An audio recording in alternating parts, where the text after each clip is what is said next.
I woke up from a nap very recently.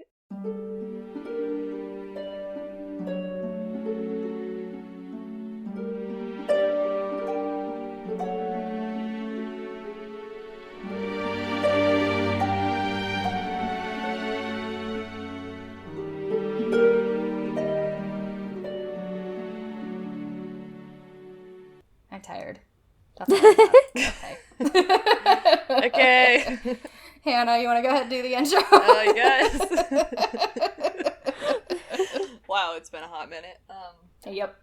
Hello, welcome to the Triad, where we're spooky but sensitive. I'm Hannah. I'm Shannon. And I'm Shelby. Yay! Okay, do we have any announcements? Because it's been a minute since we actually recorded. I'm not dead. That's good. You sound like a lot better. I'm a whole new person. Yeah. God bless antibiotics. I mean, did you officially get diagnosed with anything, or? Yes, he looked in my nose and was like, sinus infection. I was like, cool, told you so. Yeah. Don't you love that when you're like, I love when I go to the doctor and I'm like, I have a sinus infection, and they're like, I'm not sure that you do. And I'm like, no, okay. I do. However, it's my body, and I've experienced this before. Therefore, I know what it feels like. Yeah. Thanks. Yeah. Write me a prescription. Like, I'm pretty sure it's a sinus infection.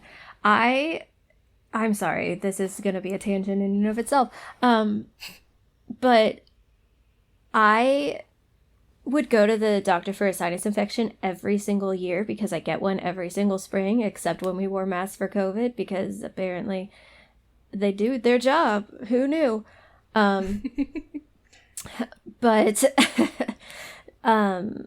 every time I would go, because I had like pneumonia when I was 9, and so they gave me antibiotics for that, and I hadn't had antibiotics until 2 years ago, so like 2019, since I was 9 years old.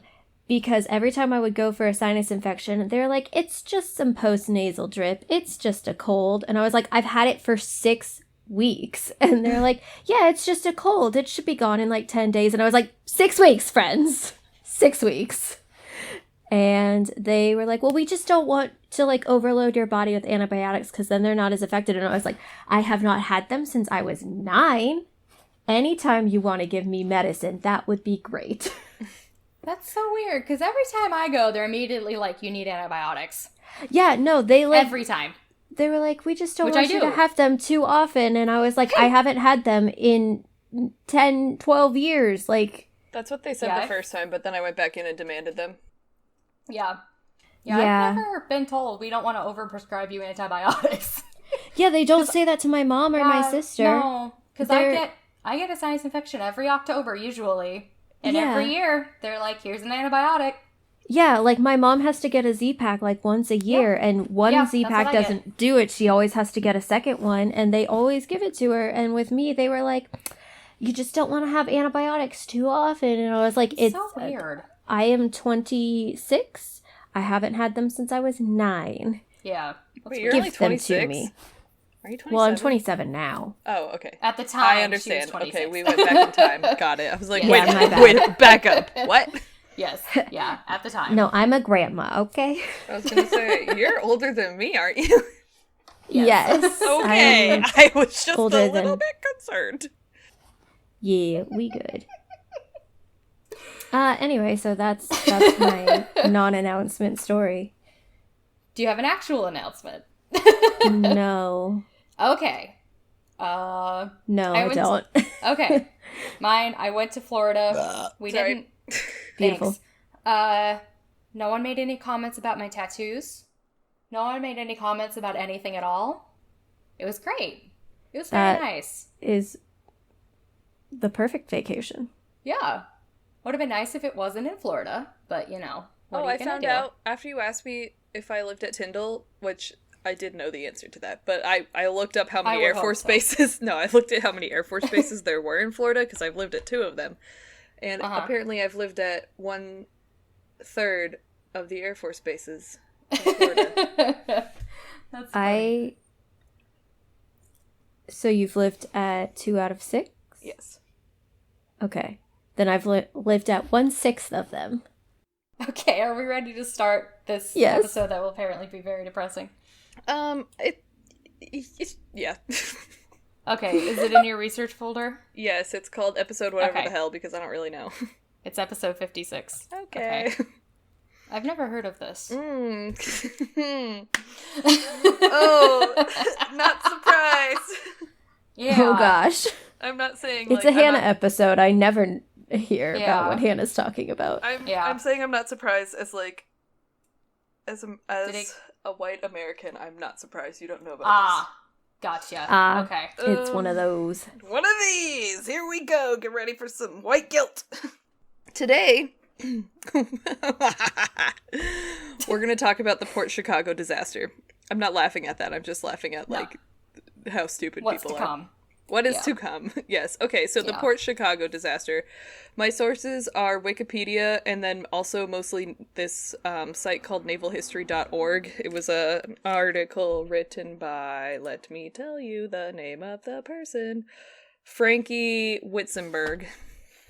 You used the wrong naval. Oh, damn it. Yep, I totally did. There's an E and not an A. Whoops. May have done that several times throughout this. Can't be helped. Bellybuttonhistory.org. Oh my god, we're starting off strong. Yeah. Naval on the sea is with an A. Yep, I got it. Naval with an E is your belly button. That's gonna happen a lot, probably.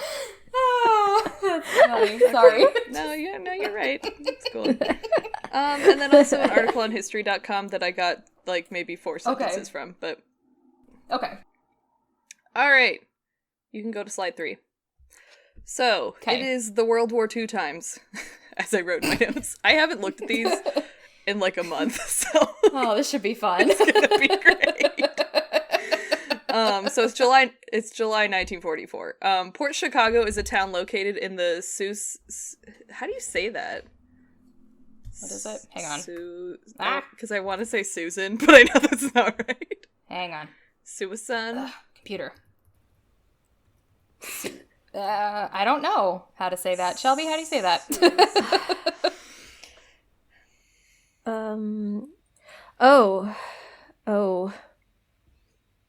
I don't know. Suisun? I don't know. Suisun? That sounds not right, but I like it. Let's Google this. I did. It didn't help. Sassoon. Okay. Oh. Well, it doesn't fucking matter because this is the only time I'm going to have to say it. Port Chicago was a town located in the Sassoon Bay near San Francisco Bay. It's like the San Francisco Bay. So San Francisco people, yell at us if we pronounced it wrong. Yeah, listen, you live in California, fuck off. All right, so the town was about a mile away from a U.S. Navy munitions depot called the Port Chicago Naval Magazine, and the depot was built just after Pearl Harbor, and it served as the transportation station. Whoa, that's hard. Transportation station for weapons such as bombs, shells. I didn't write that time. Naval mines, torpedoes, and small arms munitions to the Pacific Theater of Operation throughout the war. So basically, all the bombs that went to the Pacific went through Port Chicago, or most of them did. Okay. So the thing about it being the older times was that all of the munitions were delivered to the port by train and then loaded by hand or with cranes and winches onto the ships.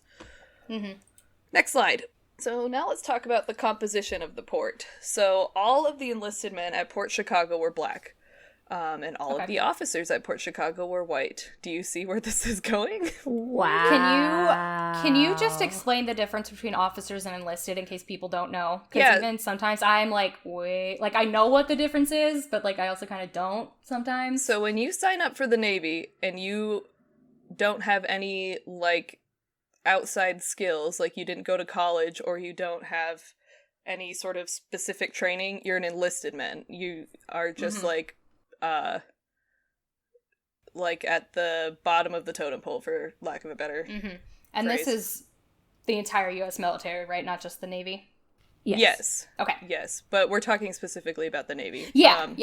And then as an officer, typically you have to go to stop, rewind. You have to go to officer training school. You have to, Yeah. like, be trained to lead, and then you have, like, most of the time you have, like, a specific thing that you do. So, like, my dad was an officer because he had a master's degree in nursing, and so I was gonna say my dad was an officer because he went to like the FBI Academy or something. Right. Yeah. So they had specialized training. So like my dad was like the But even if you have like a master's degree or whatever, you still have to go to officer training school. Yes. Yeah. Yeah. Okay. And it's like actual school, like like big time school. Like I remember my parents when my dad made colonel, right? Wait. Yeah. No. Why were we in Texas? Probably lieutenant colonel. Yes, lieutenant colonel, because we were going to Florida. My parents dropped us off in Texas with some, like, distant relative that I don't really know. It's, like, my grandma's cousin. And then we were like, bye, we have to go to officer training school. And I was like, can we go somewhere better? Anyway. Yeah, because I think my dad had to go when he made lieutenant colonel. Yes. Gotcha. Okay. So basically, in this specific scenario, all the people in charge were white, and everyone else was black. Yes. So the people Yes, moving the moving the munitions by hand were black, and the people yelling at them and telling them what to do were white. Quote, unquote. Yeah. Yes. So basically, even today, like, there's still a big, I don't want to say, like, discrepancy between officers and enlisted, but there's feelings there. Oh, I'm sure. Because, I mean, obviously, because they're officers, they're usually, and they've had the training, they're usually the ones that are, like, in positions of power. Whereas enlisted, again, like Hannah said, are, again, for lack of a better term, at the bottom of the totem pole. They're the ones that, like, when you get recruited at 18, you're enlisted, sort of thing.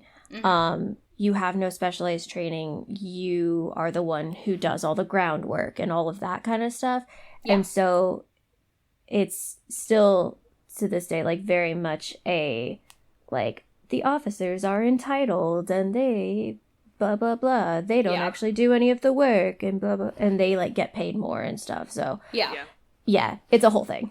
Yeah. Oh, I'm sure. Okay. Thank you for explaining that. Yes. Quote, the Navy determined that the quality of African American petty officers at Port Chicago suffered because of the absence of high-scoring black men, and that overall levels of competence were further reduced by the occasional requirement for Port Chicago to supply drafts of men with clear records for transfer to other stations. The Navy's General Classification Test, the GCT, results for the enlisted men at Port Chicago averaged 31, putting them at the lowest 12th of the Navy. Officers at Port Chicago considered the enlisted men unreliable, emotional, and lacking the capacity to understand or to remember orders or instructions. So, okay. Just because you score low on a test doesn't mean you can't, like, follow a simple command. Can you unpack that? Because I, like, couldn't quite follow what you were saying. Okay, so, you know when you take... No, because you never took it. But, you know, like, if you're trying to get in the Army, you take the ASVAB, right?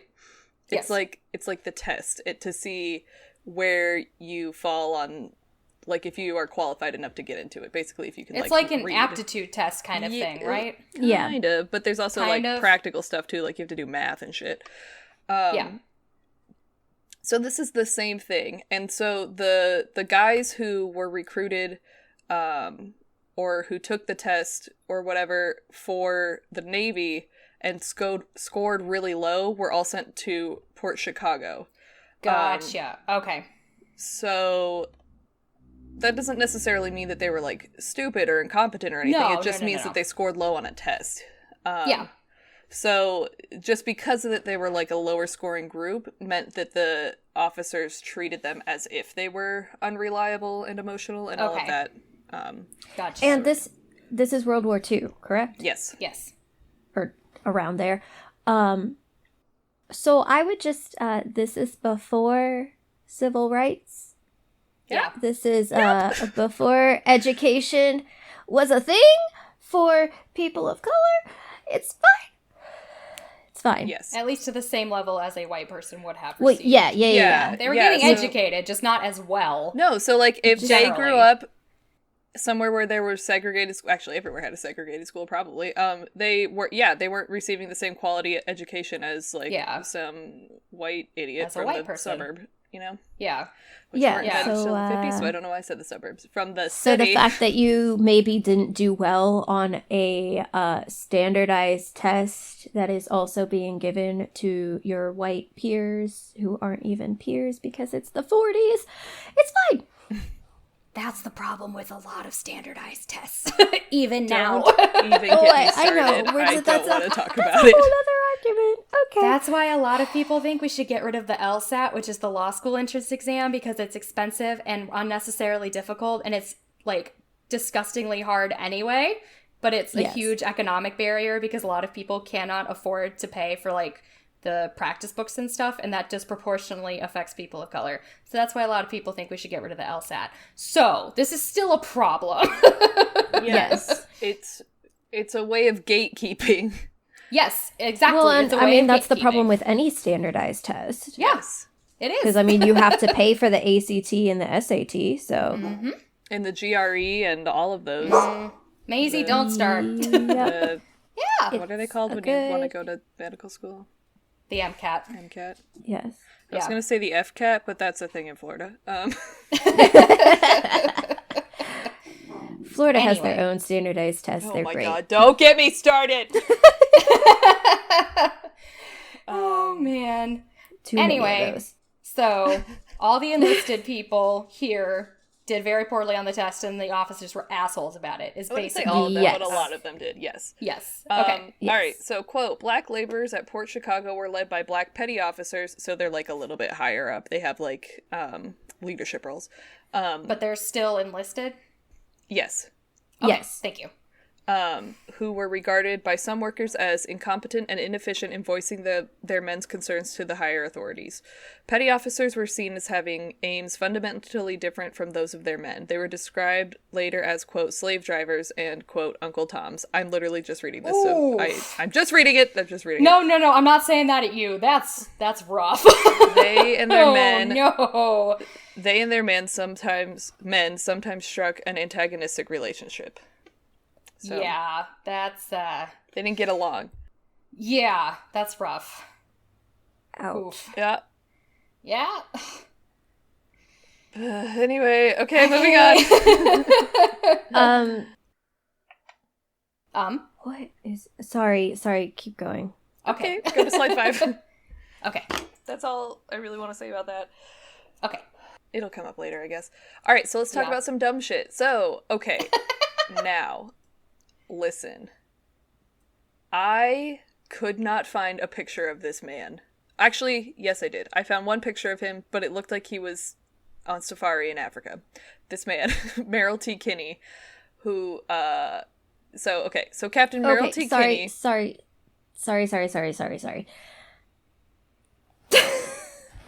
Okay. For those who don't know, I just looked up the ranking system for the Navy. Okay. And first of all, the ranking system between enlisted and officer is also different in all branches of the military. Uh-huh. But for those who don't know, you go from a seaman to a petty officer. Like, when you get promoted, you become a petty officer. So petty officers are really only, like, second They're like tier. One notch higher. Yeah, but... Okay. You get one more stripe on your karate belt. Yeah, and you can be like a petty officer 3rd class, 2nd class, 1st class, and each of those like goes up a rank, but I'm assuming they never let these guys go above like a petty officer 3rd class. Yeah. Probably. So, and then you would have like your chief petty officer and all of that, and those are all within the enlisted. So the officers have their own ranking system. They're not even called like petty officer. Yeah. So, just because I know not everyone understands how, like, the different rank systems are in the military. Because, like, I know the Air Force one, but I don't know the Navy one. Yeah. So I'm always like, but what level are you? I only know the Navy one because, and I could be wrong, I could be very wrong, I'm pretty sure it's exactly the same as Star Trek. Probably. Because I know it very basically because of NCIS. So I don't know it. I mean, I know like I have heard the phrase, like, petty officer, whatever class, and chief petty officer before, but, like, I didn't know if they were officers, if they were not officers. Like, yeah. I didn't so know the you're, like, difference. called a petty officer, but that is the term for an enlisted person. Yeah. So it gets confusing there. Yeah, on So- NCIS, all those petty officers are, like, murdering each other left, right, and center. Yeah. Always. So, yeah. So sorry, I was Googling it and trying to figure it out, and that's why I said, like, earlier or whatever. And I just wanted to get that out there before we moved on, just because it makes my brain work better. Yeah. Yeah. And so we're about to talk about a captain, and isn't captain, like, way higher up than, like, captain in the Air Force? Because captain in the Air Force isn't shit. Like, yeah, captain is an you, like, run the boat, right? right? Hold on. I got out of my Google. Yeah, captain is an 06, if that helps you, Hannah. Yeah.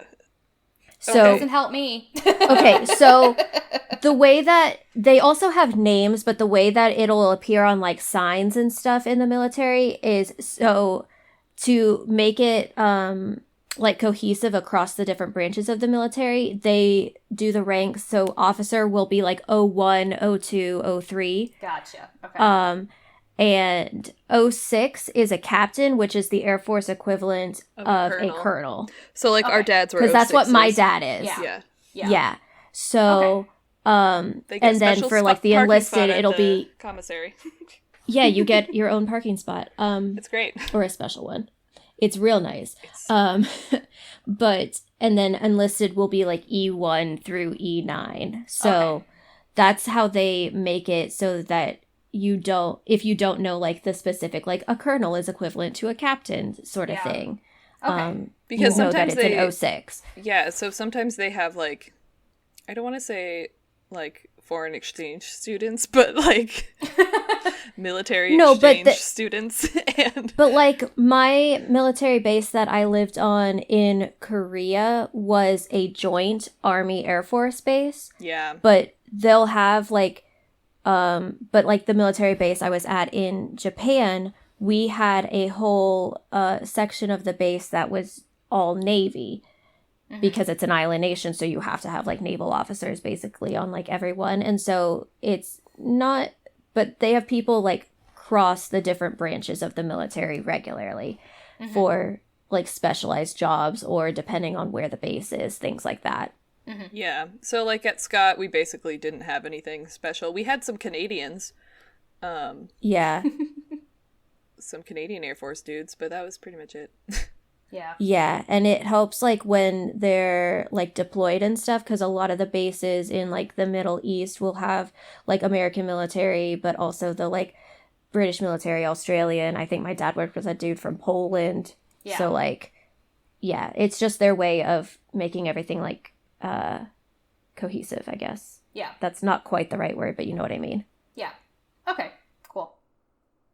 That's way more military knowledge than anyone ever needs to know. But, you know, there you go. It's all good. Yeah, it's all good. Okay, who is this guy again? Yeah, sorry. So I only found one picture of him, and you know what? No, because based on the rest of my reading, he can only be a white man. Okay, this white guy. All right. Captain Merrill T. Kinney was in charge during this time. And I don't know if you say it Kinney, but it looks like it should be Kinney, so I'm going to say it that way. Okay. Or Kin. Looks like Kinney to me. Okay. Yay. So he had no training in loading munitions because, like, he was a captain and probably never had to do, like, heavy lifting. But he also had no experience in handling them at all. So he was just, like, an ideas guy, not, like, a hands-on kind of a guy. So, quote, white loading officers serving under Kinney had not been trained in supervising enlisted personnel or handling munitions. So not only did they not know how to talk to enlisted personnel, they also didn't know how to handle bombs and shit, which was, like, their entire operation. So, like, you don't know how to do any part of your job. Cool. Nope. Great! But, you know, it's the war, so... That's good when you're working with explosives. Yeah, let's just, let's just jump into it. Let's just see what we do, what we can do. Yeah. So, one of the things that one of the commanders at the base did were these speed contests. So this guy, Captain Nelson Gross, was the commander of the Port Chicago jurisdiction, and he set these incredibly high loading goals for everybody. So he wanted 10 short tons, so that, I don't know, it is 9.1 tons of munitions loaded per hatch per hour. So that's like that fucking just seems insane. Like a lot. Yeah, so load like 9 tons of munitions into this hatch in 1 hour. In an hour, yeah. So that's like not at all possible. Like it is really absolutely impossible. It could not be done. So Kinney was like, no, that's really dumb, but we're going to try our best. So he started tallying the crew's average tonnage per hour on a chalkboard where everyone could see it, kind of like keeping score. Yeah. I don't like that, but okay. Yeah. And so officers began placing bets on the different 100-man crews. They're called divisions. And so they were trying to get them to outperform one another. So like your officer could be like, hey, Division B is like way faster than you, and Division C is really gonna take over tonight, but I have a lot of money running on you, so you better get this shit done. So the enlisted men knew that this was totally unsanctioned and slowed down whenever like a senior officer would approach. So if like someone really high ranking, like an admiral or whatever, would like walk through there, they would slow down because they're like, we know this is unsafe and we know this is really stupid, and we know we're not supposed to be doing it. But the average rate in July of 1944 was 8.2 short tons, so 7.4 tons per hatch per hour, which is still like fucking crazy. Like that's so much shit. Because remember, they're moving it almost exclusively by hand. They have some winches and we'll talk about them in a minute, but they're almost doing this exclusively by hand. So this is a picture from Port Chicago of guys putting stuff on other things. Moving stuff from one place to another. All right, let's talk about safety. So, there was no set safety system for making sure that the officers and enlisted men were familiar with safety regulations. There were 2 lectures given, but no follow-up or testing was required. So, like, if you didn't show up to the thing because you had to fill, 7.4 tons in a hatch, you missed it. That was it. Oh, dear. There was a posted list on one singular pier of the safety regulations. Okay. Just one list on one pier. But Kinney didn't think that the enlisted men would be able to comprehend a list of safety regulations, so he never posted them in the barracks. What? Like, 1, how incredibly rude of you to just assume that. Yeah. And 2, how fucking stupid are you? It's like 4 extra pieces of paper. Who cares? Just post it in there, Well, and if you think that they can't comprehend written instructions, why aren't you giving them more verbal instructions then? Yeah. Like, you need to make up that deficit there. Yeah, exactly. Like, that doesn't make sense. Okay. So the International Longshore and Warehouse Union heard that no one was being compliant with any sort of safety regulations. They were like, what the hell? So they sent out some more experienced men to come by and train everybody. But the Navy was like, no, that's going to cost too much. It's going to slow us down, and you might be saboteurs. Like, we can't have that here. So they didn't come, and not even officers received training. Oh, man. Let's talk about the winches. Okay. All right, so the winch maintenance was a big issue as well. So powered winches were used on the ships to speed up the loading process, and since no one had any sort of training, anybody ever anywhere in this place, the operators used the power settings instead of the brakes to load stuff. So I don't really know how to explain that other than, like, instead of, like, stopping it with the brakes, they would just put it in reverse to slow it down, if that makes sense. Ooh. So it wasn't good for it. Good. So really this made it go faster than applying the brakes, and it cut down on load times, but it was really, really bad for the winches. So the brakes started to seize up and stop working. Mm-hmm. And so on one ship, the SS E.A. Bryan started showing wear, even though the entire ship was only 5 months old. So it was a brand new ship, but the winch was like totally fucked up because everyone was using it wrong. Yeah. All right. Quote, on July 13th, 1944, the day that the E.A. Bryan docked at Port Chicago, the ship's number 1 winch brakes were found stuck in the off position, meaning that the winch could be operated freely but lacked critical stopping capability if steam pressure was interrupted. The ship's chief mate and chief engineer were called to examine the winch, but it was never determined whether the brake was made operational. During loading operations on July 15th, winch at number 2 hold began making a hammering noise. A steady application of grease quieted it through the night until its main bearing could be replaced the next morning on July 16th. Oh my god, Shelby, your little thing confused me. Sorry. On the afternoon of July... Stop moving! On the afternoon of July 17th, a bleeder valve on winch number 4 required immediate repair. Albert Carr, a civil service plumber from Pittsburgh, California, was called to replace it. It was his first day at Port Chicago. Carr pulled a broken nipple out of the bleeder valve and replaced both the nipple and the valve from the new stock taken from Port Chicago's shop. While at work, he witnessed a man accidentally drop a naval artillery shell 2 feet onto the wooden pier, but there was no detonation. Carr waited until the African-American winch operator tested the newly repaired winch, then hurriedly left the pier, thinking that the whole operation appeared unsafe. I'll say, he was like, oh my god, they dropped a bomb. Literally. Oh no. So let's continue and talk about munitions handling. Basically, like, this is all of these things are on one ship, the E.A. Bryan. So the E.A. Bryan, everything's not working because no one knows how to use it, so everyone's been using it incorrectly. They're like, yeah, I drove a forklift once, and so then they're just like, you know. Yeah. Anywho, so the enlisted men didn't really want to work with deadly explosives. Can you guess why? They were told by their officers that the larger munitions were not yet active and couldn't explode because they didn't have fuses. This was true for some of them, but not for all of them. So the officers were like, yeah, it's fine. Use it like a football. It's cool. It's whatever. But it was like an active weapon, you know. Quote, handling of larger munitions such as bombs and shells involved using levers and crowbars from boxcars in which they were packed tightly with dunnage, lifting the heavy grease-coated cylinders, rolling them along the wooden pier, packing them into nets, lifting them by winch and boom, lowering the bundle into the hold, then dropping individual munitions by hand a short distance into place. This series of actions was rough enough that damaged naval shells sometimes leaked identification dye from their ballistic caps. So basically, the way that they were getting them into the ships was so rough that sometimes the thing that would tell you if it's like a damaged shell would just be leaking all over the place. Like, hi, maybe don't put this in your airplane because your airplane will blow up. I'm sorry, the fact that they're just like rolling them along on the dock and stuff, and I'm just like, because their officers told them that they're not live yet, but they're like, they are. So anyway, this was no good.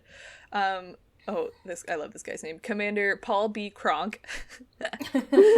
Like from Emperor's New Groove. Head of the CG explosives loading detail tried to warn the Navy that the conditions were completely unsafe and ripe for disaster. The Navy was like, yeah, we hear you, but we're not going to listen. So Kronk, like, withdrew his complaint. Withdrew. Did I say redrew? Whatever. Withdrew his complaint. He was like, okay, never mind, I'll be quiet. And if that's not a tell for how the military works, I don't know what is. Slide 6. It's amazing we've won a war ever. It really is. Like, it's amazing we haven't blown up the country. Yeah. Not that many other, like, countries' militaries are any better in the way that they handle things. Dude, have you ever watched, like, Russian army training videos? Just the shit that's on YouTube?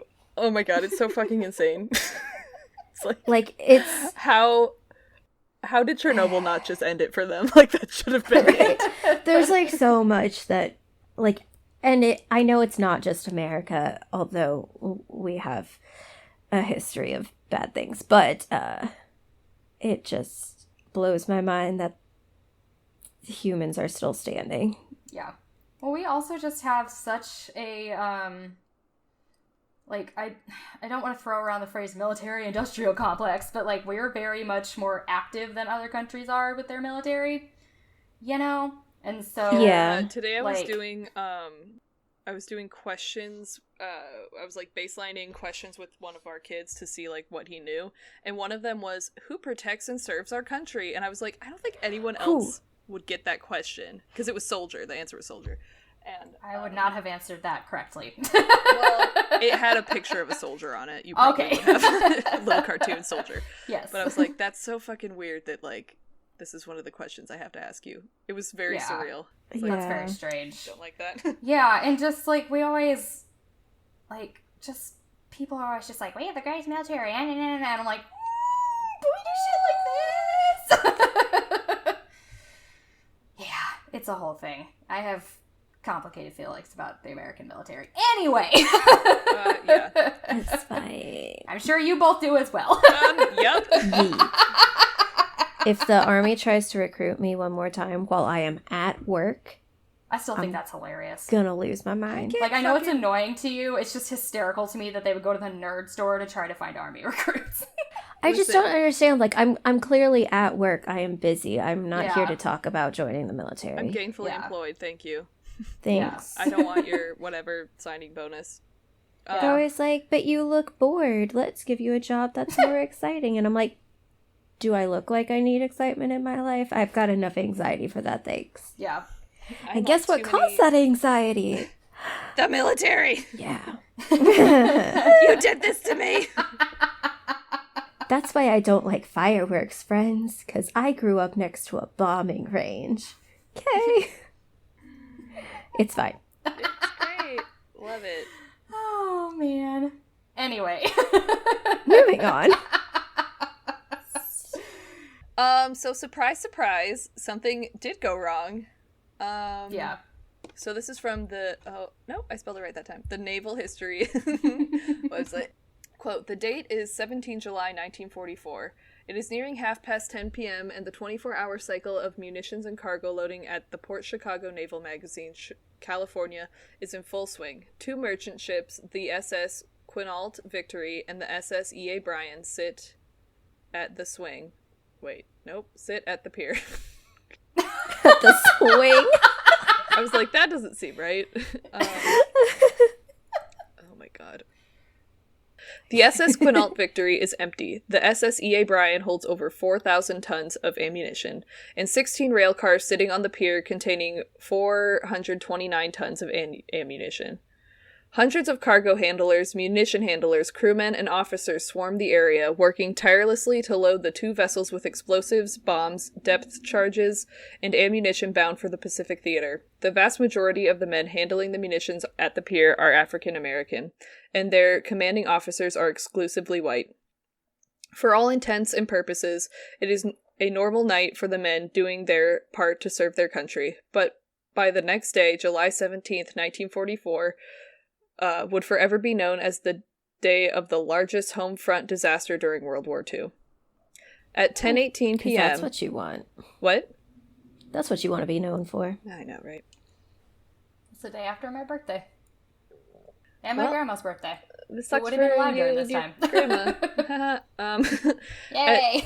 At 10:18 p.m., the men working at Port Chicago, are interrupted by the sound of splintering wood and a deafening explosion. Little pops and cracks ring out through as smaller bits of ammunition are ignited, and a menacing column of black smoke rises into the sky. Seconds after the initial blast, almost all of the contents of the SS E.A. Bryan are detonated in a single earth-shaking explosion. The pier, two vessels, and the various structures surrounding the pier are decimated in an instant. Buildings all around the Port Chicago area shake, their windows shattering, and their occupants flung to the ground by the sheer force of the blast. Servicemen resting in the barracks or working at the base nearby are showered in dust, glass, and rouge pieces of smoldering metal plummeting back towards Earth. The blast is so powerful. Rogue? I'm so stupid. You said rouge. I'm so stupid. Sorry, continue. Isn't that how you I was trying to figure. I was like, well, they're burning, so maybe they're red. Yeah, no. As I was reading it, like I said, haven't read this in a long time. I was like, that's weird that it is specifically saying that it's red. Wow. Okay. I'm down. Okay. The blast is so powerful that it is felt in parts of Nevada and causes damage 48 miles away in San Francisco. Seismographs at the nearby University of California, Berkeley later showed the explosion to be as powerful as a 3.4 earthquake on the Richter scale.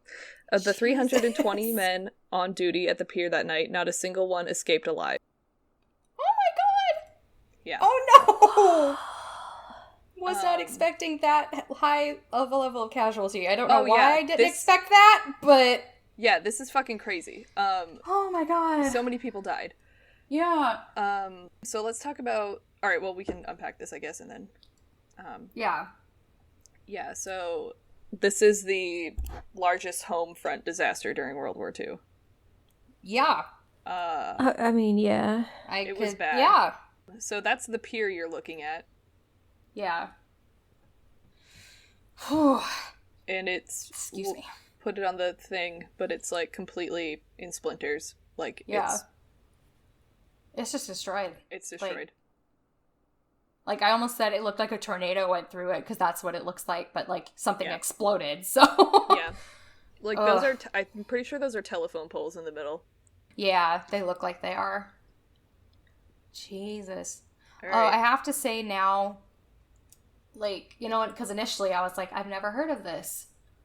We don't hear about fuck-ups by our military. Like, ever. And we especially don't hear about this one because... Yeah. Yeah. Everyone was black. A real big fuck-up. Yeah, and all the victims were black, yes. But, yeah, we don't... Like, the fact you said largest home front disaster, I can't think of another home front disaster. Ever. You know what I mean? Like, that isn't a thing that we are taught. In history, ever. Unless you're looking for it. I'm not going to get on my soapbox about how we teach American history. We're not going to do that right now. But... We've already done it 18 times, Shannon. We've already done it! Just know that we have feelings. Yeah. Yeah. This is, yeah. Yep. Whew, this is bad. Alright, go to the next slide. So this is a visual of what everything had in it. So the two Liberty ships, which was a class of ship built during World War II, the Quinault Victory and the E.A. Bryan, were docked in the bay. Oh no, the word is back. What is it? I forgot. Suna? The what? I don't remember. We're gonna say Susan. In the Susan Bay. Oh, Sassoon. Sassoon, that's it. Yeah. Sassoon Bay. I was like, I don't know, it's something fine. there. So the Quinault, which is the one on the top, was empty of cargo, but it had 5,292 barrels of fuel oil inside for the trip across the Pacific. Yeah, so it was like, just a big fucking bomb sitting there. By the time of the disaster, it was about 40% full, so... It had all of the fuel and, like, food and stuff, but it didn't have any of the munitions yet. So the munitions and the people were going to be the next part. Yeah. Then the E.A. Bryan, which is the one at the bottom, was full of shit. It had about 1,000 pounds of bombs, which were all live. So that means that all of the fuses were installed, like, not what they were telling people. And workers were loading the incendiary bombs on the, at the time... with the winch that may not have been operable.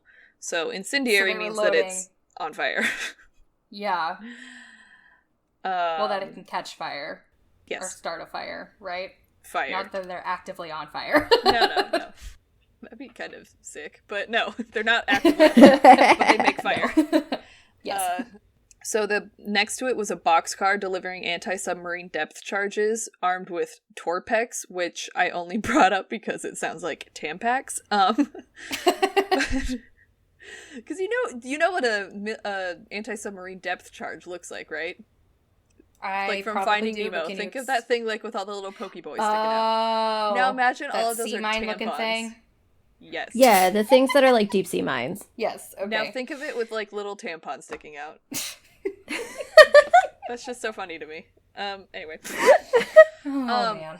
Anyway, so these depth charges were incredibly sensitive to external shock. Yeah. Yeah.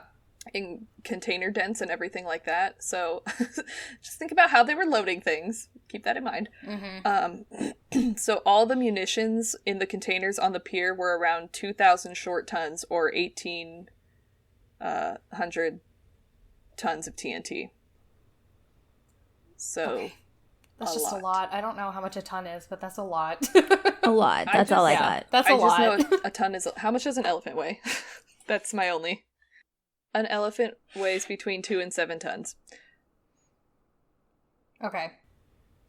So there were like 600 elephants. There were so many elephants. So many explosive elephants. Yeah. Loaded. I can't do that math in my head. 900 elephants. God. Yeah. 900 elephants with fuses. Sorry. Yes. Okay. Cool. Go to the next slide. Okay. Oh no. So 102 men who were... yeah, I forgot about this part. Oh god. Okay, so 102 men, most of whom were fresh from boot camp. So they just came back from the Great Lakes Training Center. I forget what it's called. So they were probably babies. Like actually they were babies. They were actual literal... Yeah. Probably younger because it's World War II. They were actual literal babies. Began filling the Quinault at midnight on the 17th. So that oil, sometimes when it's that oil that I mentioned before that was just in the Quinault, because remember that was the one that was empty. Mm-hmm. Sometimes that kind of oil, when it sits long enough, it releases like flammable fumes. It kind of like seeps out. So especially when it's hot and it's July. So that might have been part of the problem. That the cargo hold or whatever was filling up with this gas or these fumes. So 67 officers and crew were at their stations. There were 3 train crews, a Marine sentry, 9 Navy officers, 29 armed guards, a Coast Guard fire barge with 5 crew members. And those were all the people that were present, as well as like maybe, I think there were like a couple of like civilian contractors too, but maybe like only 1 or 2. It was like the plumber or something. Yeah. At 10 p.m. that evening, an officer noticed that the Quinault's propeller was slowly turning over and that the men of Division 3 were having trouble getting munitions out of a rail car because it had been packed so tightly. So they can't, like, even physically pull them out. At 10:18, witnesses heard noises that they reported, which they reported sounded like, quote, a metallic sound and rendering timbers, such as made by a falling boom. So just like big loud noises.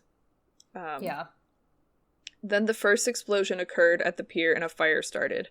About 5 or 7 seconds later, a larger explosion occurred. So the initial explosion was probably just like the thing that they dropped, like if they dropped something or if something hit one of those mines or whatever the initial thing was. And then the later thing was everything else blowing up.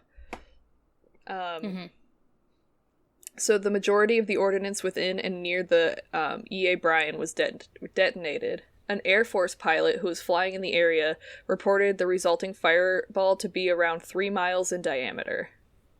Jesus. So, like, fucking huge. Quote, chunks of glowing hot metal and burning ordnance were flung over 12,000 feet. Yeah, sorry. Into the air. The E.A. Bryan was completely destroyed, and the Quinault was blown out of the water, torn into sections, and thrown in several directions. The stern landed upside down in the water 500 feet away. The Coast Guard fireboat was thrown 600 feet upriver where it sank. Jesus Christ. More injuries were caused by the falling debris like glass and jagged metal which rained down on military and civilians. But luckily, no one outside of the pier was killed. So it was very, I mean, it was terrible, but it was contained. Yeah. Yeah. $9.9 million, or in today's money, $145.5 million worth of damage occurred between the explosion because of the explosion, and the seismograph, oh yeah, I already said the seismograph registered it as a 3.4 magnitude earthquake. Quote, all 320 of the men on duty at the pier died instantly, and 390 civilians and military personnel were injured, many seriously. Among the dead were all 5 Coast Guard personnel posted aboard the fire barge. African-American casualties totaled 202 dead and 233 injured, which accounted for 15% of all African-American casualties during World War II. Oh my god. Jesus Christ. Yeah. Yeah. Oh my god.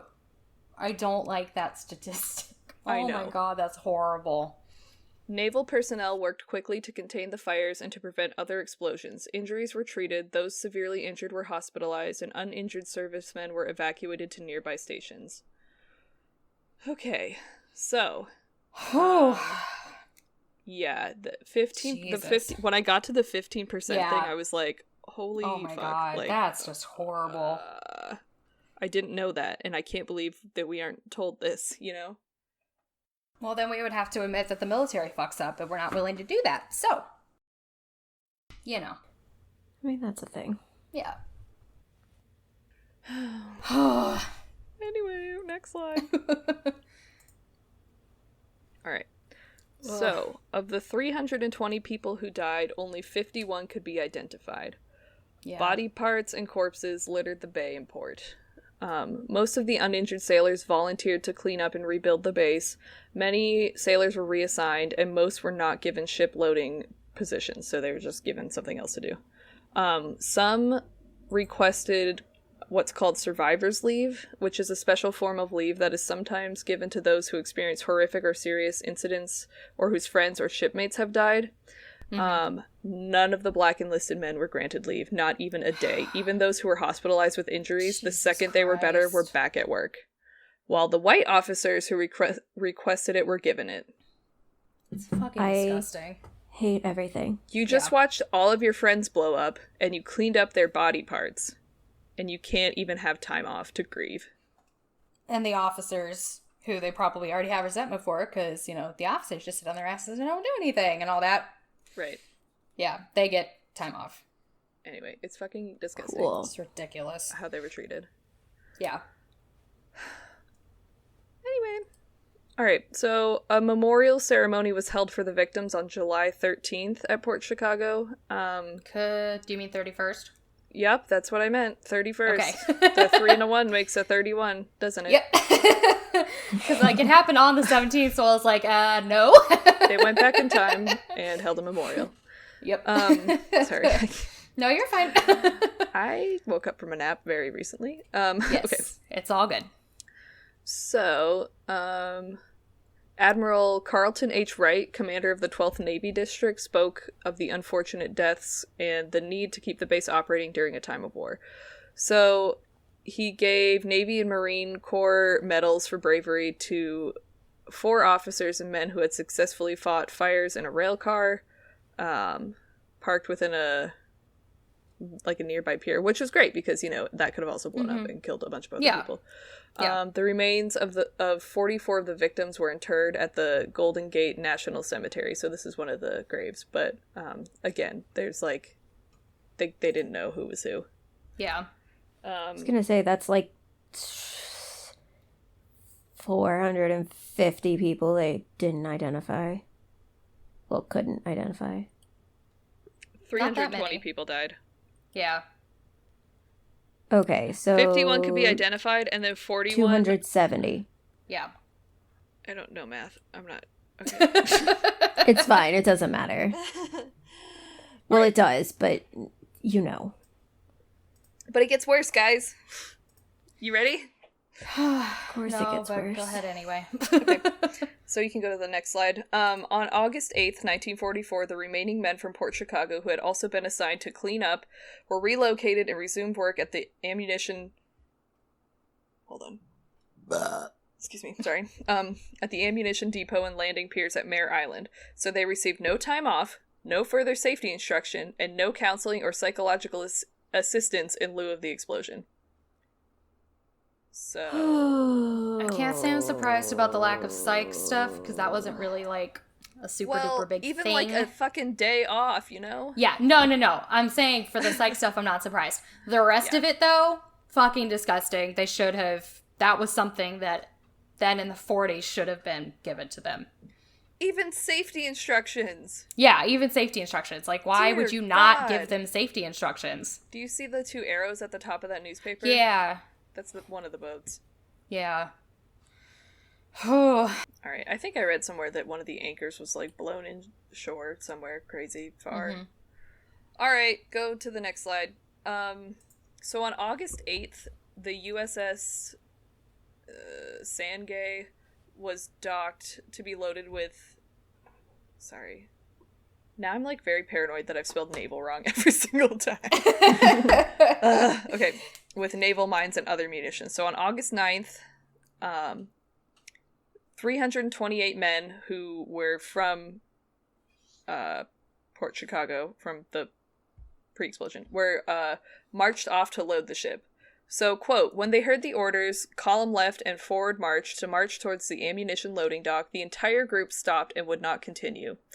All said that they were afraid and that they would not load munitions under the same officers and conditions before. It was a mass work stoppage, which would have been called a strike if the workers had been civilians. So they were like, fuck this. We didn't get any training. Also, we just watched 320 people blow up. We would prefer if we, like, had a different job, or at least someone tell us how to do it correctly, or, like, a little bit more guidance, because we're still under the same fucking authority as before, and... I'd rather not blow up another... anything? Yeah, exactly.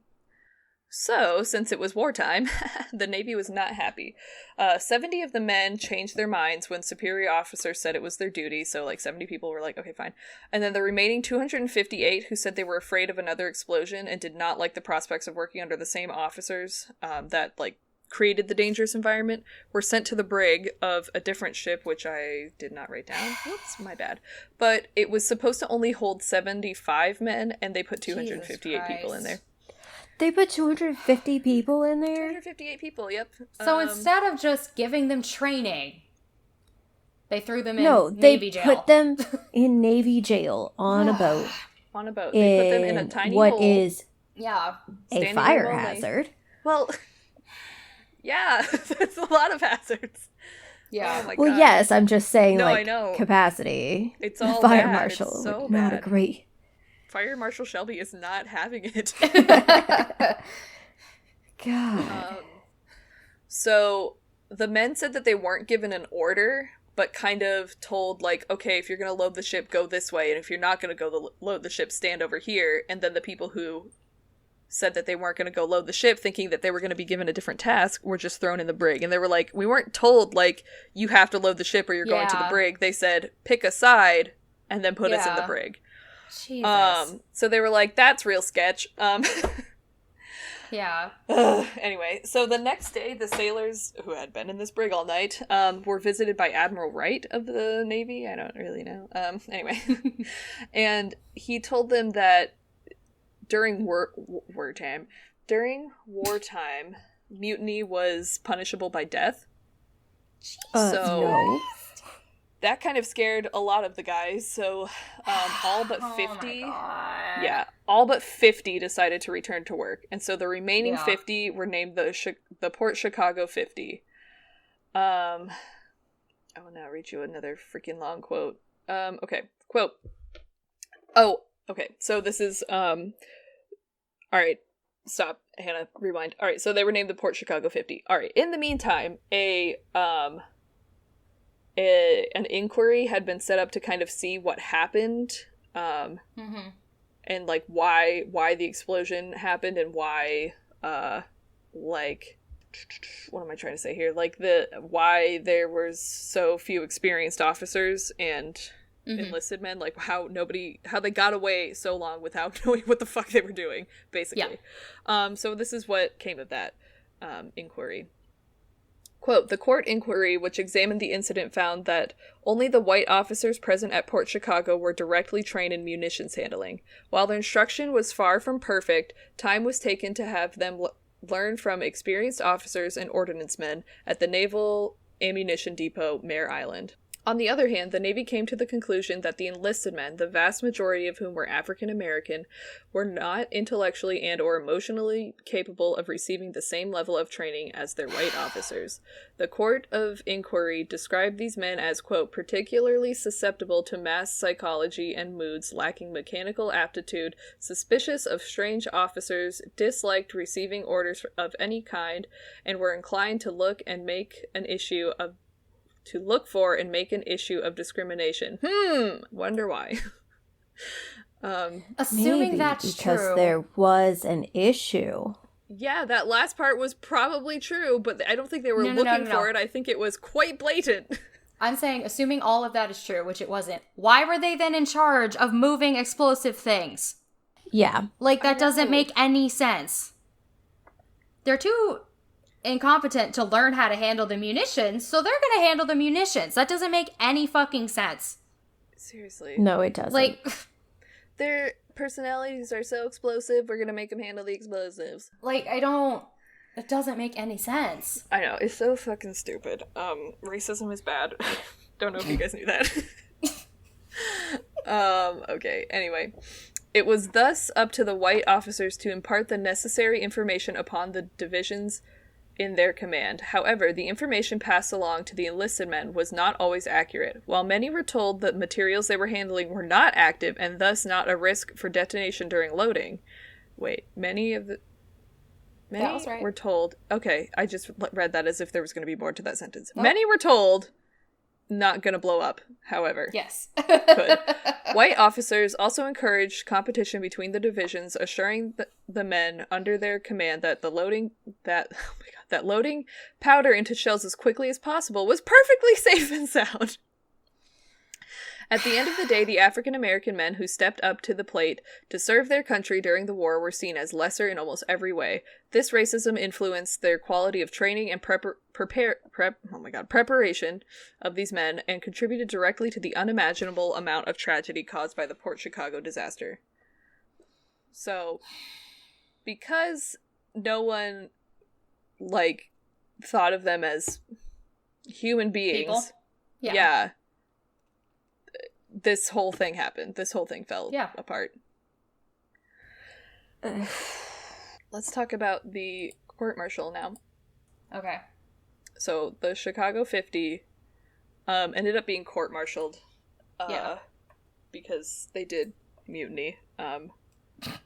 So this is a picture, you can see them all in the back there, of their trial.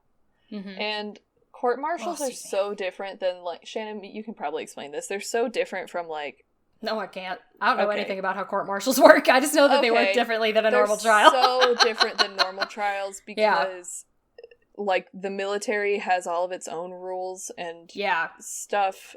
So, I don't know. It's not like real trial. I mean, it is like real trial, but it's not like real trial. You know what I mean? I don't know how to put it. It only, it's a trial, but only for the military. It's only for military members, and it's if they break a military law. Yeah. Yes. So technically, these guys mutinied because they didn't follow. They refused to follow a direct order from a commanding officer. In mass.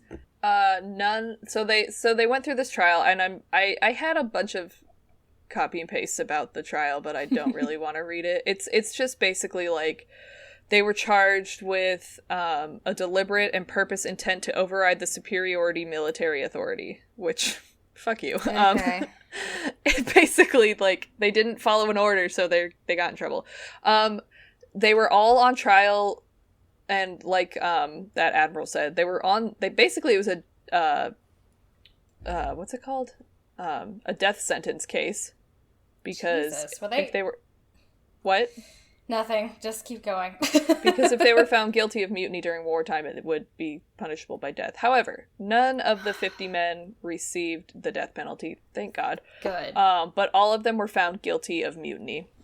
So they all had their ranks reduced to seaman apprentice, which is the lowest. The lowest possible rank. Yes.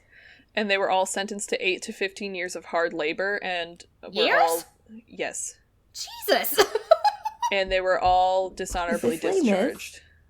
Yeah. Ugh. It's the military. You can do whatever the fuck you want. No, I know. That's true. They can literally take you behind the shed and shoot you. Like, Yep. they have the right. Yep. Whatever, it's stupid. So their sentences drew the attention of Thurgood Marshall, who was then working on the behalf of the NAACP. NAACP is how you say that, Hannah? Yep. Oh my god. And I was like, NAA, wait. So Marshall published essays and circulated petitions about the issue, and just generally called for the Navy to fix their fucking shit, and demanded that the men be released. So the following the conclusion of World War II, the Navy found it difficult to justify such harsh sentences for mutiny, and many of the prisoners had their sentences slightly reduced and their dishonorable discharges changed to discharges under honorable circumstances. So most of the men were released by January 9th, 1946. Okay. So while none of the men imprisoned for the poor working condition... Wait, I'm just going to read this quote. Quote, while none of the men imprisoned for protesting poor working conditions and institutional racism in the Navy served their full sentences, their charges as mutineers remained attached to their names until the day they died. Over the years, some political leaders have led initiatives to have the Port Chicago 15 officially exonerated, though none ever carried through. President Bill Clinton did issue an official pardon to Freddie Meeks, one of the last remaining individuals from the Port Chicago 50 in 1999. However, many were still dissatisfied. Pardons are acts of forgiveness for those who are still considered guilty of a crime. However, this year marked the 75th anniversary of the Port Chicago... Oh, wait, this year as in... I don't know when this was published, sorry. 2019. 2019. No. It happened in 1944, right? Yeah, this says 2015. Okay. Did you say 75th anniversary? I've lost it. Yes. Okay, well that's 2019. I don't know what to tell you. Okay, whatever. Maybe it was from a different... I don't know, whatever. However, this year, which marked the 75th anniversary of the Port Chicago disaster, concurrent resolution... Oh, wait. This year, concurrent resolution H. Con Res 49 was sponsored by Representative Mark Desaulniers, a Democrat from California's 11th congressional district. Not congestional. That's what you're sneezing. Oh my god. I'm so sweaty, guys. Are you still there? Yes. Yes. I'm waiting for you to get through the sentence, dude. I'm sorry. I'm so sorry. Alright, okay, this resolution, which was included in the National Defense Authorization Act, H.R. 2500, demanded the recognition of the victims of the Port Chicago disaster, and most importantly, the exoneration of the 50 African-American sailors charged with mutiny as a result. On 11 June 2019, this initiative was passed by the 116th Congress, and the records of the Port Chicago 50 will finally be wiped clean. Okay, next slide. Real quick. Yes. Because, again, it's a military thing. The differences between a dishonorable discharge and, like, every other type of discharge, do you guys know them? Yeah. Okay, but... It's, like, bad. Well, yeah, I know Basically, a dishonorable discharge is the worst, but do you know what a general discharge under honorable conditions means? Because that's not an honorable discharge. It means you got kicked out for something, right? Well, see, it depends on the branch of service, but it is that, like, the overall conduct was that it could have been exemplary in some areas, but in other areas, there was misconduct or failure to adapt to, like, the military environment. And basically with a dishonorable discharge, like, you cannot be re-enlisted in the military, and it can affect you, like, afterwards. With the honorable under, or, like, general under honorable conditions, it depends on your actual, like, discharge paperwork, whether you can be, like, re-enlisted in the military, and it can affect your, like, employment as a veteran, but not always. So, like, with an honorable discharge, that's usually for, like, medical reasons or, like... Well, you can also be medically discharged. Honorable discharge is just when you leave, right? Yeah. Basically, they did their duties well. They just leave. And then, the medical discharge. There's an other than honorable discharge. There's bad conduct discharges, dishonorable discharge. And then there's, like, other just, like, general forms of, like, being discharged from the military. But, yeah, the, like, general discharge under honorable conditions isn't the same as saying they had an honorable discharge. They're, like, still in trouble with that. Yeah. Okay. And it's still basically saying that, like, you committed a crime. We're just not saying that you, like, you didn't actively murder someone. Yeah. Essentially. Right. So I have a question, Hannah. I don't know if you're going to get into this because I'm not reading your notes. Were the officers in charge ever punished for anything, or? I don't know. Okay. No, because the court-martial was just because they mutinied. Yeah, I know, but there was that whole inquiry, so I didn't know if they had anything come out of the inquiry. Oh, that I don't know. It was just like, no, because they went back to work under the same people, so I guess not. They were probably like, do better. Yeah. They probably found some way to make it the, like, enlisted I don't think it was fault. Considered anybody's fault. I think it was just like, oh no, the winch broke. Like, gotcha. Fuck. Okay. But then the thing that the mutiny that happened afterwards was like, wow, I can't believe that they would mutiny even though we've never given them training and they're all scared to death. Yeah. Okay. Thank you. So let's talk about the, like, after effects. And I'm sorry that this is a lot of reading, but, like, That's Wikipedia came through this time. Yeah. It wasn't, like, bullshit. It was, like, very to the point. One, I love this poster. I think that's so freaking cool. Mm-hmm. It says, before the Civil Rights Movement, before Black Lives Matter, there were the Port Chicago 50. Okay. Mm-hmm. So, quote, the Port Chicago disaster highlighted systematic oh my god, okay. The Port Chicago disaster highlighted systematic racial inequality in the Navy. A year before the disaster in mid-1943, the U.S. Navy had over 100,000 African Americans in service, but not one black officer. Which, holy shit.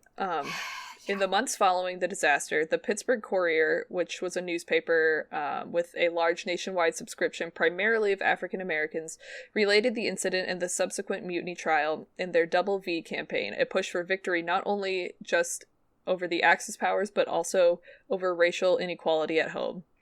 The mutiny trial was seen as underscoring the tense race relations in the armed forces at the time. So, basically, like, this Pittsburgh Courier was like, yeah, we should definitely have victory over, Hitler, but we should also, like, have, rights at home. Yeah. What? So this was like a pre-civil rights big deal, I guess. Mm-hmm.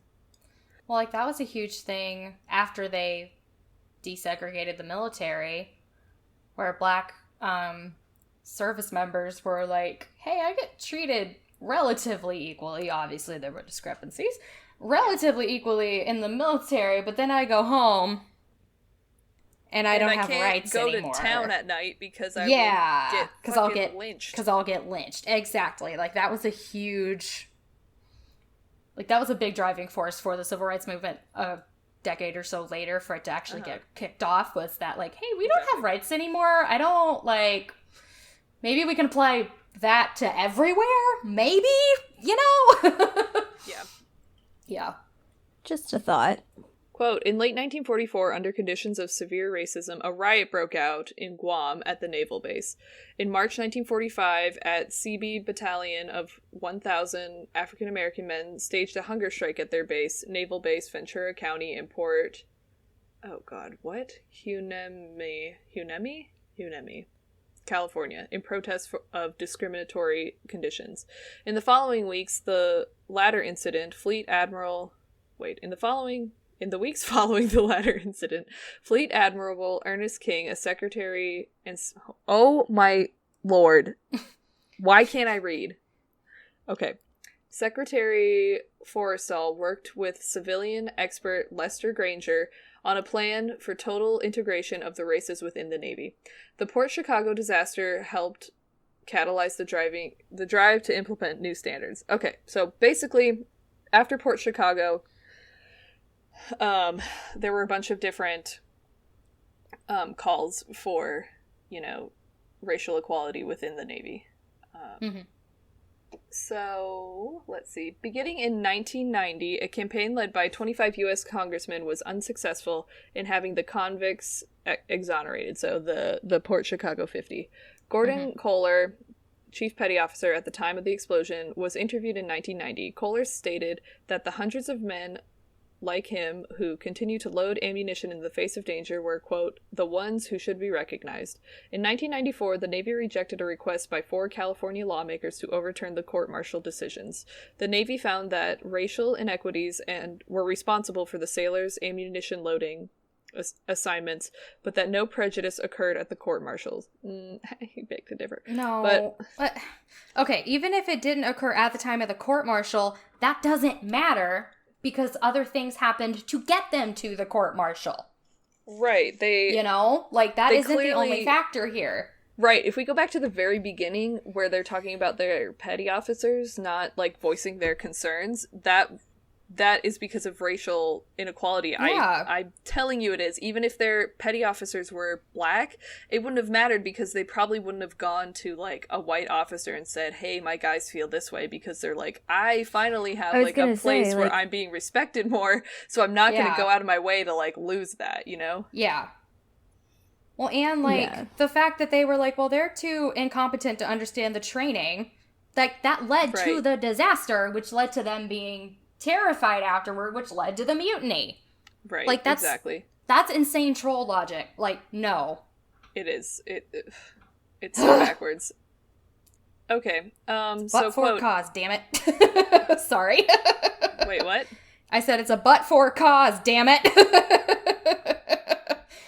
Oh, okay. But for them being racist, this explosion would not have happened. Therefore, the court-martial would not have happened, is what I am saying. Yeah. Okay. Yes. I thought you were saying but, B-U-T-T, for cause, for change. No. I was very confused. I was like, I don't understand. What does that have to do with anything? No. Okay. So, in the 1990s, Freddie Meeks, one of the few still alive among the group of 50, was urged to petition was urged to petition the president for a pardon. Others of the Port Chicago 50 had refused to ask for a pardon, reasoning that the pardon is for guilty people receiving forgiveness. They continued to hold the position that they were not guilty of mutiny.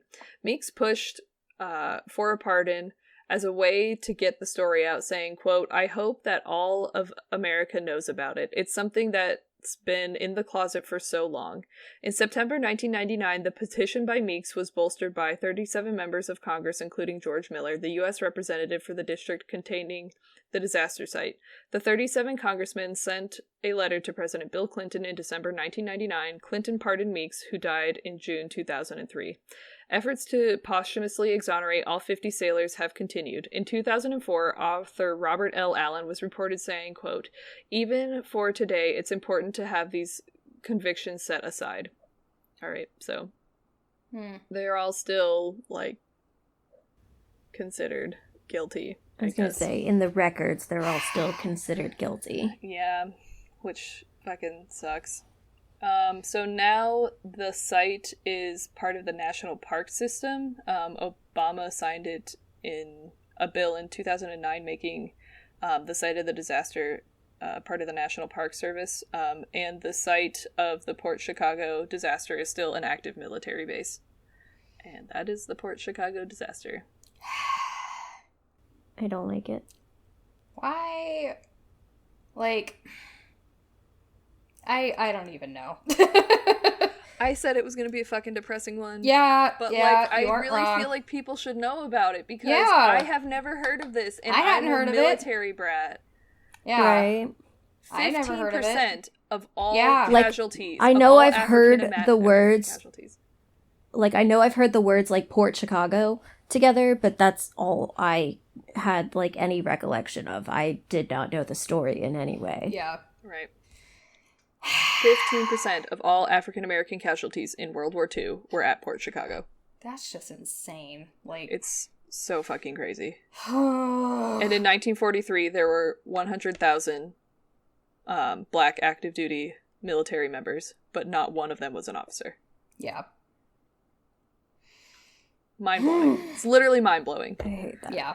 Have you guys ever watched, probably not, there's an episode of The West Wing where there's this one general who's part of the president's cabinet, and they were talking about, like, the whole episode was about gay people in the military, and he just, like, went fucking off on these guys, and he was like, you know, back when my grandfather was serving or whatever, I really forget what he said, but he was like, people thought that, you know, having blacks in the military would fuck up the system, and now you're saying that it's going to be the same way with gay people, so I don't really know what to tell you, but you are all fucking idiots. Anyway, goodbye. And then, like, Mike dropped and walked out of the room, and I was like, yes! Yeah. Yes. Yeah. Exactly. So anyway, that is the story of the Port Chicago disaster and the Port Chicago 50. Cool, now I'm sad. Yep. And angry. Yep. Okay. And we're gonna get into some more kind of racist bullshit during mine, so that's fucking fun. Great. That's a fun double feature. Well, for us, not for them. Yeah, not for them. You'll have a whole week to cry about it if you, Yeah. I don't know, even listen to this. Who listens? Who knows? Yeah. Well, mine's not as, like, it's not a central feature of the story. We'll get there in, like, 2 minutes. So. All right.